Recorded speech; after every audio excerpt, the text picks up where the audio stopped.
Today's scripture reading brings us to 2 Samuel chapter 7. This chapter begins with things kind of settling down for David. He's been planted firmly on the throne there in Jerusalem. They have taken the city from the Jebusites.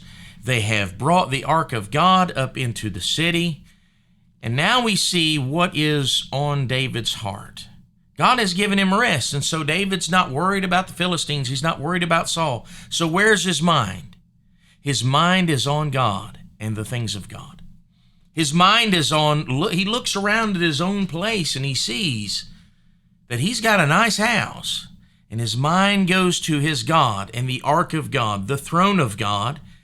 And he says, man, and that's dwelling in curtains. This doesn't make sense. So he calls Nathan. And he explains the situation. Nathan, he says, man, I have a house of cedars and the ark of God is sitting in curtains. And Nathan says, do all that is in thine heart, for the Lord is with thee. There, verse number 3. Then that night, the Lord speaks unto Nathan. So I have this chapter, before I get any further, divided into 3 sections. The first is verses 1 through 3, and I have that titled, David Desires to Build God an House. And we've already discussed that, other than to say this, and that is, David's heart was, what can I do for God? What can I do for God? Let me ask you this, where's your heart today?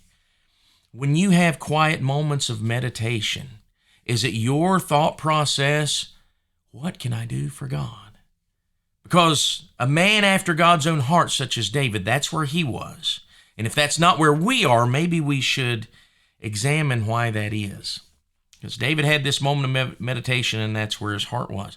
Verses 4 through 17, I have that titled God's Response, but then in brackets, the Davidic Covenant. Because in these verses, we have the covenant that God makes unto David. And I want to just kind of break it down by verse.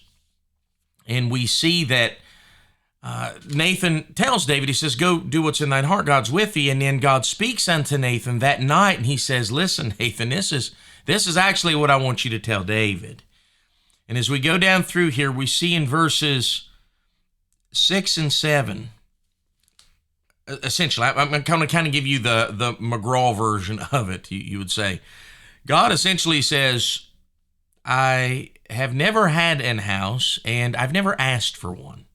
Over all the time that I've been, I told God to build me the tabernacle, which was in curtains, and I was pleased to dwell there.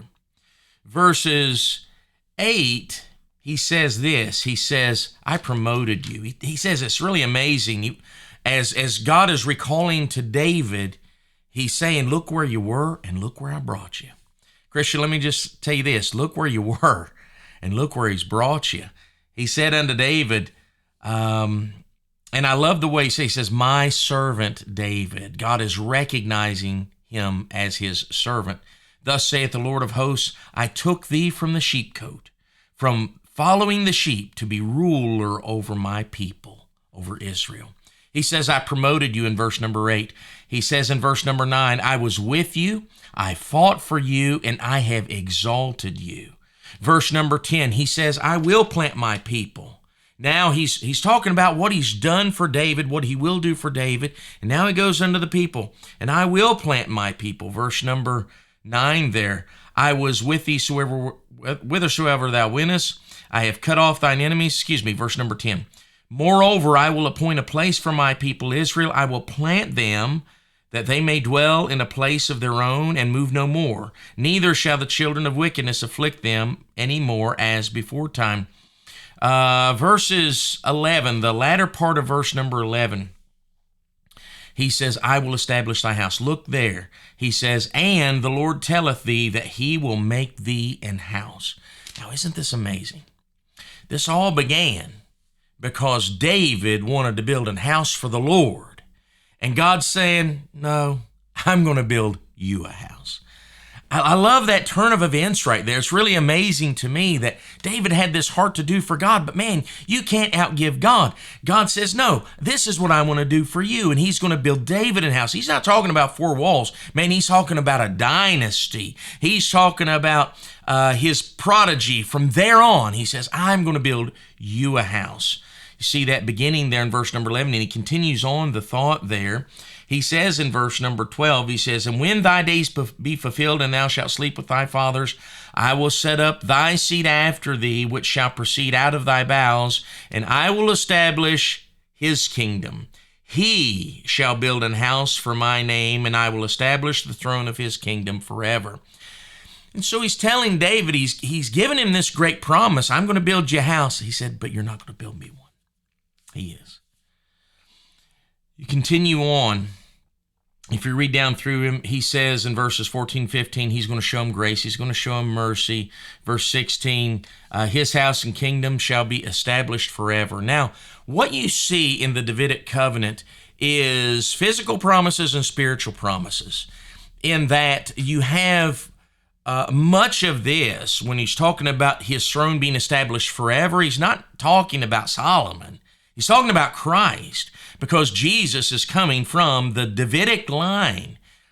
Now, if you were to go all the way back, God promised to make Abraham a people, and then he promised Israel that he's going to have set up a kingdom. Then he promised Judah, or promised that the king would come out of the line of Judah. Now he's saying that it's not just coming from Judah, it's coming from your line, David. So it's narrowing it down as it moves forward.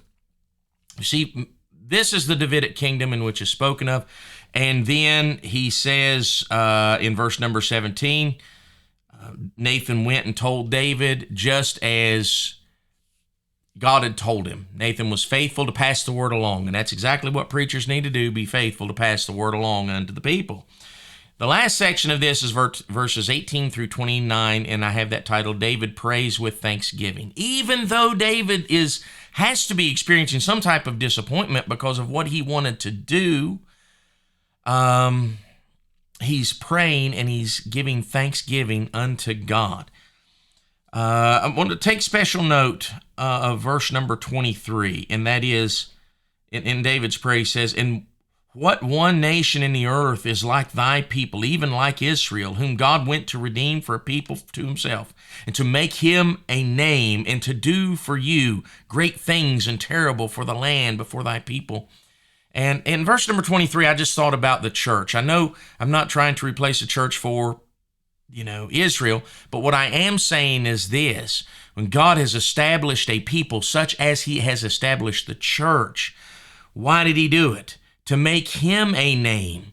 Not, he wasn't trying to make David a name, but David's people and David's purpose was to make God a name, that God may be known amongst the earth and amongst the heathen, and to do for you great things. We should be doing for God great things. And I just like that simile there between the purpose of God's people, Israel, and the purpose of God's people, the church. Now, one lesson that I want you to get from this, we see that throughout there. David continues on. He says, "Let it be done as thy said."